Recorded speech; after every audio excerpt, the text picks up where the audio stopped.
Assalamualaikum warahmatullahi wabarakatuh. Di pertemuan ini kita akan membahas perkuliahan tentang Pancasila dalam etika politik. Seperti yang kita ketahui, Pancasila adalah pilar ideologis negara Indonesia.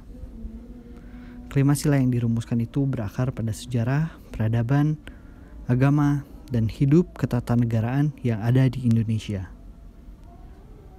Proklamator kita menyebut sila artinya asas atau dasar, dan di atas kelima dasar itulah kita mendirikan negara Indonesia yang kekal dan abadi.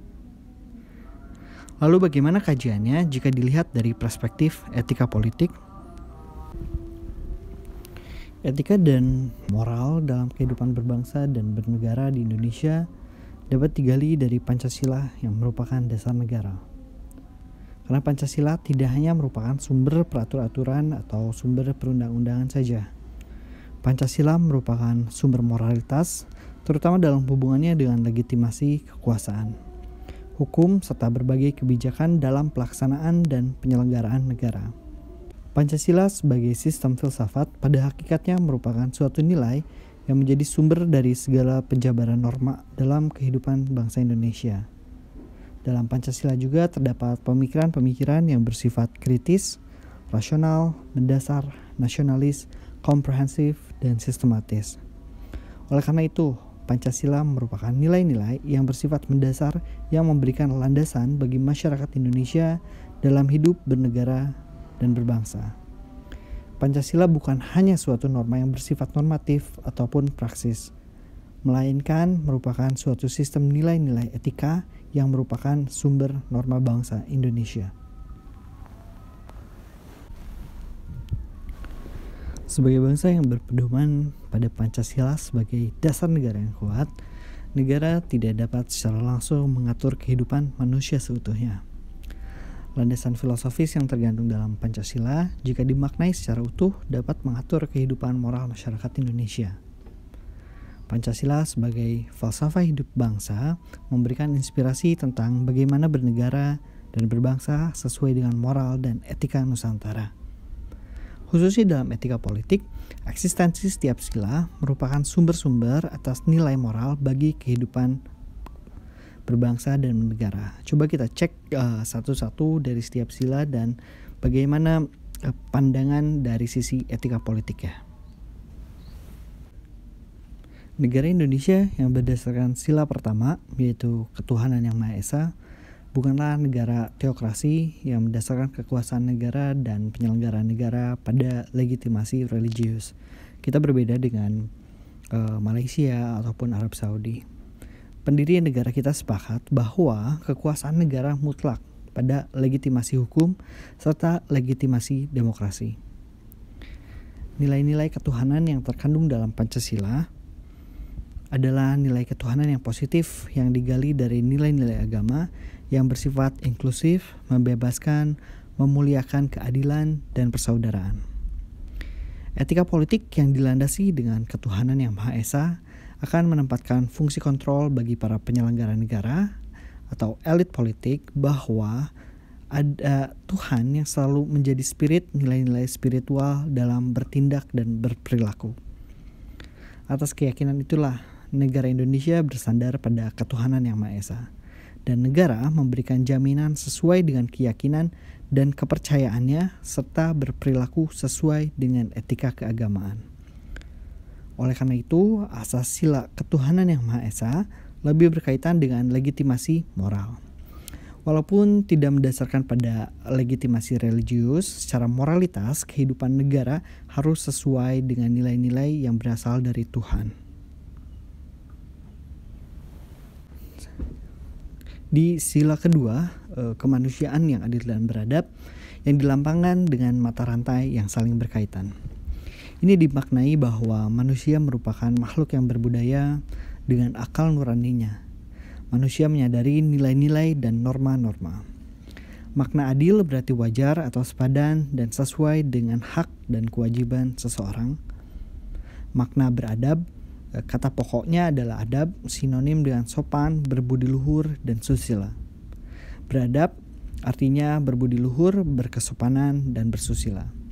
Sila kedua dalam kajian etika politik ini ialah perilaku tindakan politik yang menjunjung tinggi nilai-nilai kemanusiaan, kebenaran, dan juga keadilan, serta mengembangkan sikap saling menghormati dan bekerja sama dengan orang lain.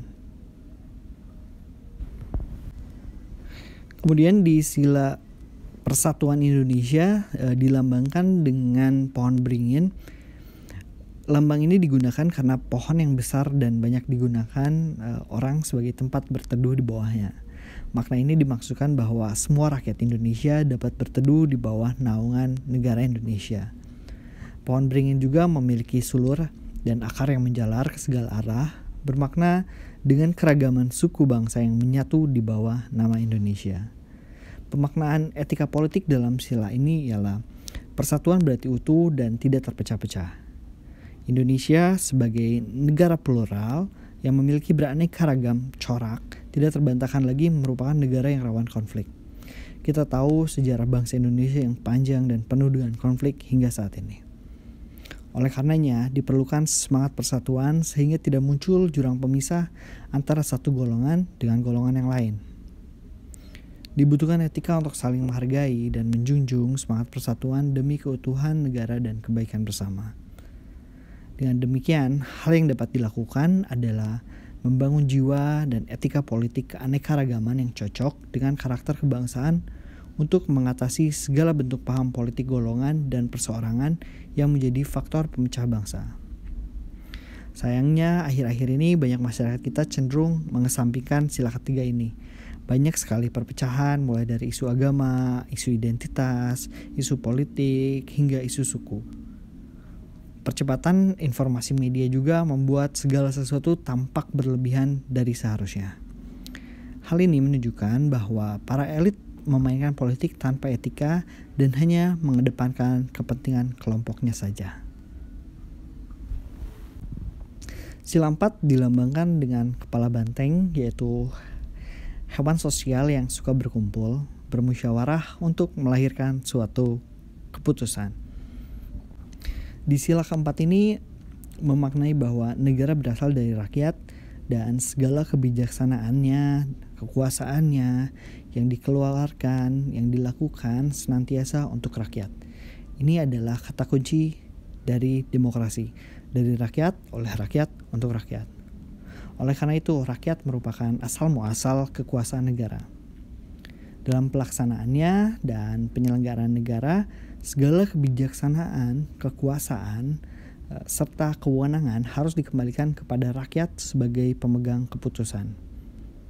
Dalam politik praktis, kekuasaan legislatif, eksekutif, serta yudikatif, hingga konsep pengambilan keputusan harus berdasarkan legitimasi dari rakyat dan seharusnya menyuarakan suara rakyat. Meskipun pada faktanya beberapa elit kita dengan lantang menyuarakan kepentingan politiknya. Memang cukup aneh jika melihat bagaimana orang yang seharusnya mewakili rakyat dan dipilih oleh rakyat ketika duduk malah mementingkan kepentingan sendiri dan kelompoknya.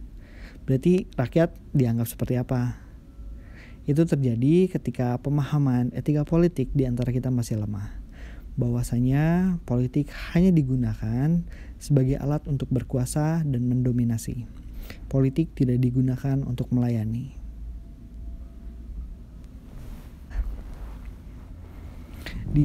Kemudian di sila kelima, dilambangkan dengan padi dan kapas yang merupakan kebutuhan dasar setiap manusia, yaitu pan dan sandang. Dalam penyelenggaraan negara dan berpolitik, segala kebijakan, kekuasaan, kewenangan, serta pembagian senantiasa harus berdasarkan hukum yang berlaku. Pelanggaran atas prinsip-prinsip keadilan dalam kehidupan kenegaraan akan menimbulkan ketidakseimbangan dalam kehidupan negara. Perwujudan kesejahteraan ditentukan oleh integritas dan mutu kualitas moral para elit. Dengan etika politik dan moral sila keadilan sosial diharapkan mampu untuk mencapai tujuan nasional kebangsaan dalam mewujudkan masyarakat yang adil, makmur, dan sejahtera dalam bingkai negara kesatuan Republik Indonesia. Tapi sudahkah kita merasakan itu? Mungkin saya masih bilang jauh, bahkan dari batas yang dapat diterima. Keadilan sosial bagi seluruh rakyat Indonesia merupakan PR bagi generasi kita yang akan memimpin negara ini kelak. Di kesimpulan, saya kembali mengutip dari Max Weber bahwa politik adalah sarana perjuangan untuk melaksanakan dan mempengaruhi distribusi kekuasaan baik antar negara maupun hukum. Sebagai sebuah filsafat, politik mempengaruhi permasalahan fundamental, hakikat, dan tujuan negara yang dimulaikan dengan etika. Dan Pancasila sebagai etika politik menyatakan bahwa Pancasila adalah pedoman hidup bersama kita yang mengatur bagaimana kita bersikap dan bertindak antar satu dengan yang lain yang disertai hak dan kewajibannya. Pancasila sebagai ideologi bermasyarakat merupakan penerapan dari falsafah pemikiran etika politik yang menjunjung tinggi keadilan, persatuan, kerukunan, dan politik dalam rangka pengaturan masyarakat demi terciptanya kebaikan bersama bagi seluruh rakyat Indonesia. Perkuliahan ini saya tutup dengan pertanyaan, sudahkah kita mengamalkan Pancasila di sehari-hari kita? Jika belum, maka ini saatnya. Wassalamualaikum warahmatullahi wabarakatuh.